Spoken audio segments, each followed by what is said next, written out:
All the Patreon members, all the subscribers, I want to thank you guys for your support and your contributions made to the platform. It really means a lot to me. Right in front of you guys, I'm doing a screen record news review, Asian9.com. The title of this article is Thailand Prepares for Casino Boom Amid Economic Hopes. Okay. Don't worry about the look of this website. It's credible. Trust me. I lived in Thailand for 5 years. It's a very credible website right here. Okay. I actually spent 8 years in Asia, and out of those 8 years, I spent 5 of those years in Thailand. All right. I just left Thailand 2 years ago. So I am going to read a little bit of this article and give you my 2 cents. Okay. Thailand is edging closer to legalizing large-scale entertainment complexes that include casinos, according to Deputy Finance Minister Hualapon. I don't know how to say that last name, forgive me. The final draft of the bill paving the way for these developments is slated for cabinet review within the next 3 to 4 weeks. Let me stop right here. So, ever since the pandemic, Thailand has been looking at different ways to boost the economy back up and to invite foreigners to come back to Thailand. Even though back January 1st, 2018, they announced that they were kicking out a lot of foreigners who were on overstay. They just cut the short. January 1st, 2018. At one point in time, if you were on 1 day overstay and you went to the immigration office and said, hey, my bad, I'm on 1 day overstay, they said, hey, you just pay this fine. We'll stamp your tourist visa again, and you're good for another 60 days, and then you could do another extension for 30 days. Then on the 90th day, fly out, fly back in, and you can start the process all over. They used to let you do that, right? People just flying in and out of Thailand. They didn't have a visa. And the reason why they were cracking down is because there was just a lot of crime happening. There was a lot of, I don't want to curse on this video, but there was a lot of BS happening, a lot of these crimes that were happening and involved foreigners, right? And they were just like, hey, we're noticing a pattern of these foreigners that are committing these crimes. They don't have like work visas, student visas, and they're on overstay. And it was just like, hey man, we let's just get rid of these types of people that are here and just crack down on everybody. And just because crime was happening doesn't mean that most of the crime were being committed by foreigners. No, they had an even bigger problem with crime committed by their own people, but that's a different story. So you couldn't pay the overstay fee anymore. You couldn't fly in and out to get a stamp anymore at that time. And they didn't tell you how many times you could fly in and out on a tourist visa to renew your tourist visa. They wouldn't tell you. So it could be your second time, third time, fourth time. They would look at your visa and be like, hey, I'm seeing 3 stamps in here. What's going on? What are you here for? Oh, I'm a tour. Oh, you a tourist? Well, we're deporting you. But hey, my stuff is still here. We don't care. Figure that out. We're deporting you right now. We don't care if your stuff is still here. They were doing that January 1st, 2018. They started doing that. And they were doing that up until the pandemic. You didn't have a tourist visa, student visa. They were very, very strict, right? If you overstay 1 day and you're thinking, okay, I just got to pay, what was it, like 200 baht? So like $6. Let me just pay the $6 fee. They said, nope, you're getting deported. You're out of here. So they were proudly doing this 2018, 2019, 2020 hit, boom, right? Pandemic hit. A lot of people had to leave Thailand and it just shut everything down, right? So Asiatique was once a place that was really happening over on the west side of Bangkok. Lots of restaurants, lots of stores, food, activities. There was a Ferris wheel. It was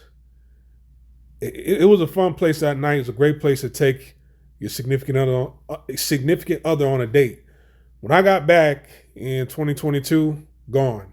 Asia Teak, it's not what it used to be anymore.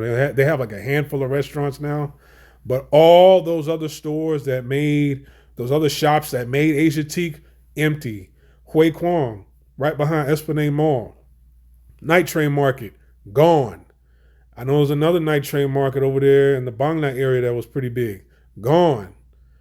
A lot of things and a lot of restaurants that made Thailand, it was gone. Right? So, I mean, the mall still stood strong, whatever. But during the pandemic, if you walked into an establishment like grocery shopping, let me tell you how I was treated, and I want to wrap this up, but before the pandemic, I used to walk in certain stores and people wouldn't even help me. You know, some people would be like, hey, excuse me, how's it going, sir? Sawadi krap, how can I help you? I would get grade A quality service in some stores. A lot of stores would just like ignore me.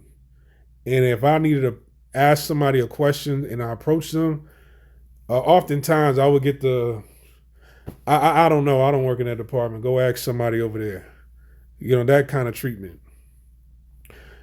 You go to the grocery store, you pick out what you need, pay for it, go on about your day. During the pandemic, right? If I went in the grocery store, picked out my items, man, they would carry it out for me.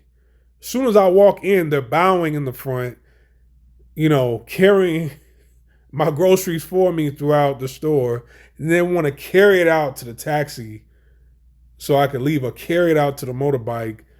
You walk into the mall, everybody's standing in front of the stores, bowing as you're walking past. I'm talking about on both sides of the hallway. It's just everybody's standing out in front of the stores, the workers, and they're bowing as you're walking past. It was crazy, right? So a lot of things shut down. Even my favorite Korean dessert spot, the bingsu spot over in Esplanade Mall, that I think that was the best bingsu that I had in Thailand. That shut down. I was heartbroken behind that, right? And once they started to open the doors and the floodgates for for visitors, tourists to come back, but hey, you gotta, take this test, get a shot, have a QR code, this, and a third. People were slowly coming back, but things just wasn't the same anymore. And then when they opened it all the way, you didn't need a mask anymore. Things just were not the same anymore. So what do? They legalized marijuana, which is something that they had planned in the works since like 2016. Dispensaries popped up, right?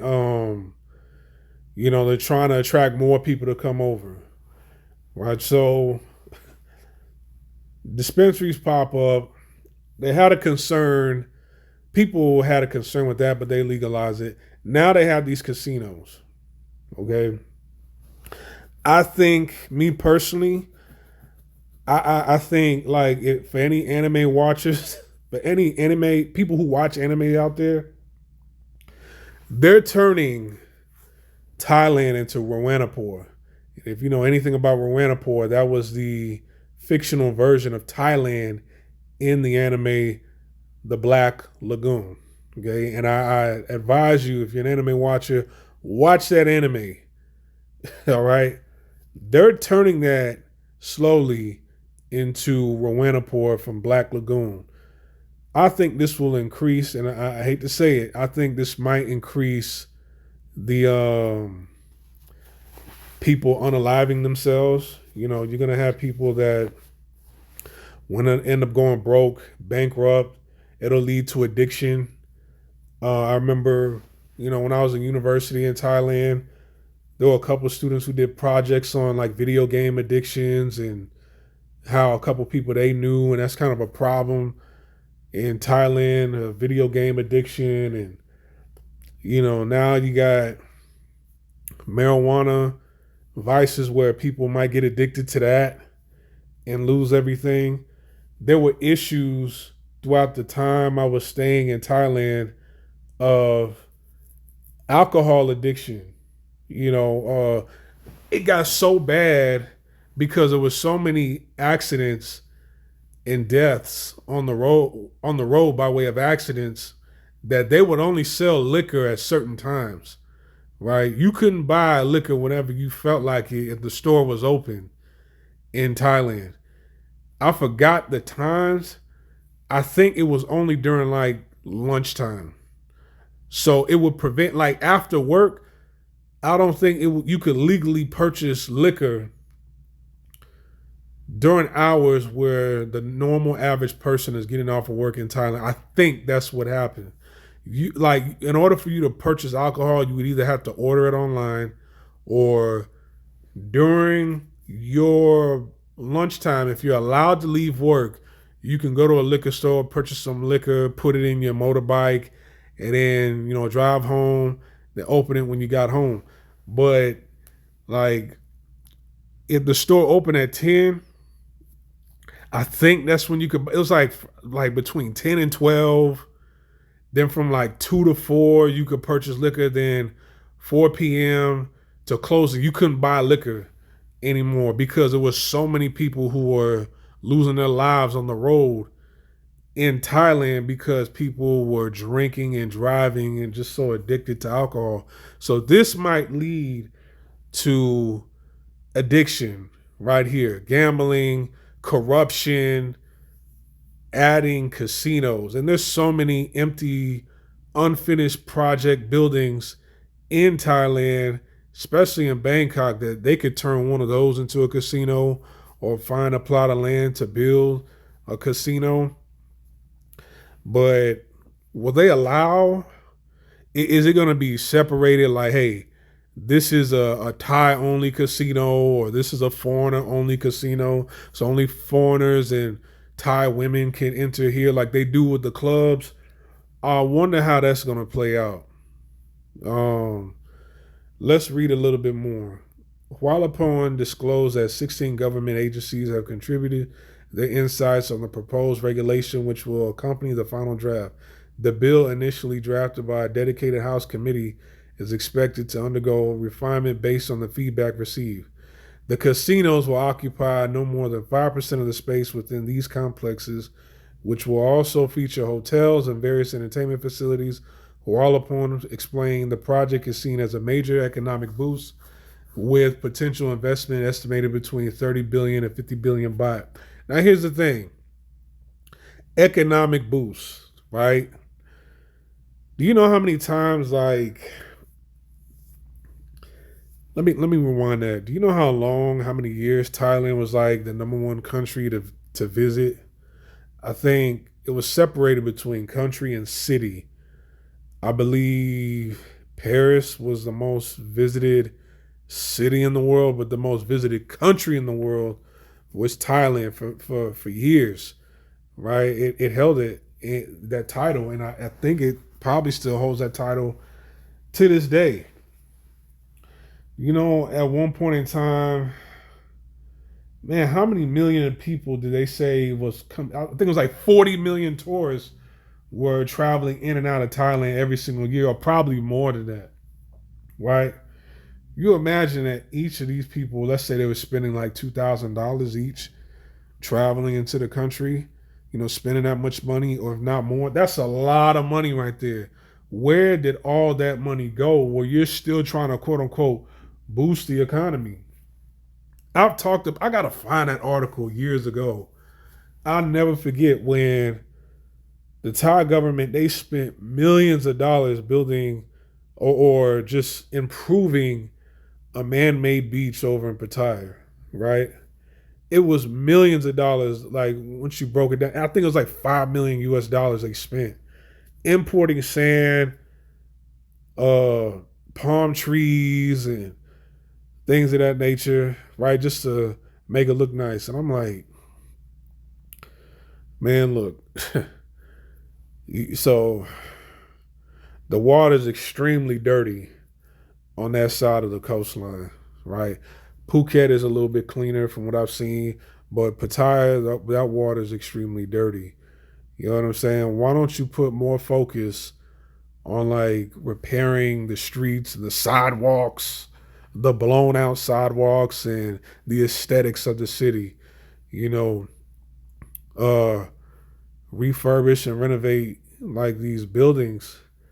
Do something about the aesthetics of the city. Don't worry about the the beach. That's just my conjecture. But no, they put all that money towards the beach, and then like literally a couple of days later, uh, like a hurricane came through, a storm came through, washed all that sand away, washed all those trees into the ocean. So the millions and millions of dollars that they spent on that just went down the toilet. And I'm like, really? That could have been spent on, empowering, people's businesses, give grants to people's businesses, local businesses, right? No, it, it washed away.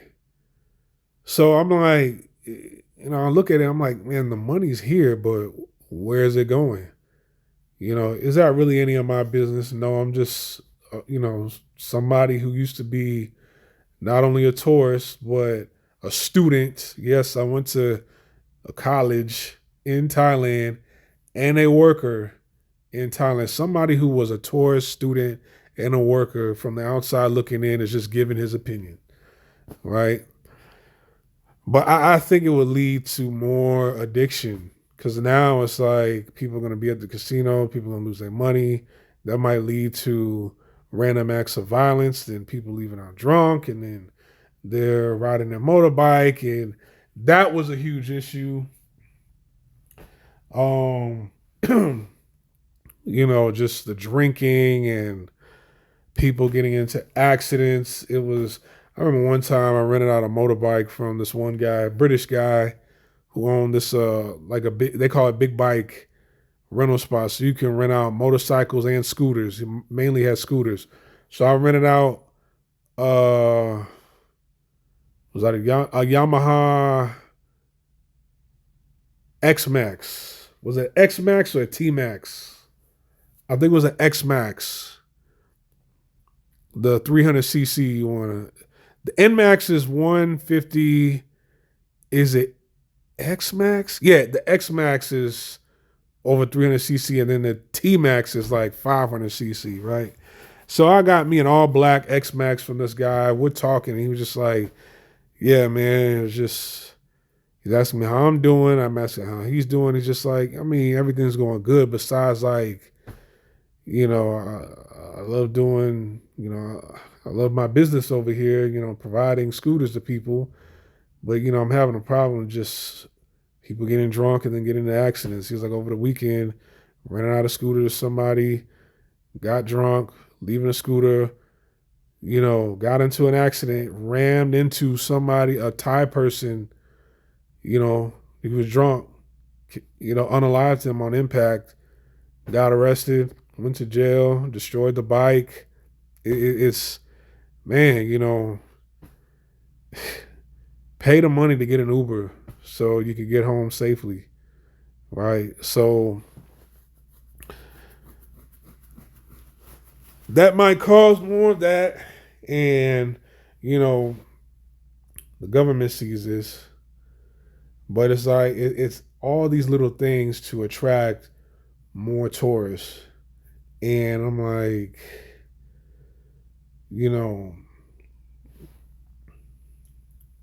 I don't know.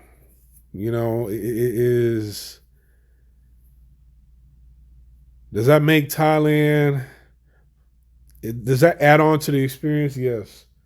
Right. There's a lot of interesting characters that travel over to Thailand. Um, does that add on to the experience? Give it a better experience in Thailand? Sure. I don't see anything wrong, but at the same time, it's like um, suicide was something that was rampant. Not only in just Thailand but all throughout Asia. Japan, of course. Japan, Korea, Thailand. I've had students that tried to unalive themselves in my classroom in front of me, right? And I had to stop them and call the administrator to help, right? So it's I wonder what could this lead to. Uh, but anyways, here goes the article. I might leave a link in the description box below. There is more to read. They're talking about the Gambling Act, and this could create more jobs. The initiative could generate up to 50,000 jobs, with each complex employing around 10,000 people. I think that'll be good. Security, car dealers, um, you know, you're actually interacting with the car dealer, having a good time, and there's going to be restaurants inside the casinos. So, hey, you know what? Maybe my opinion, I'm thinking of the negative. Looking at the positive. Hey, this might be a great experience. So, will you, once they get this bill passed and they start building casinos, will you start traveling to Thailand? All right. Let me know in the comment section below. I'm over and I'm out. You guys take care.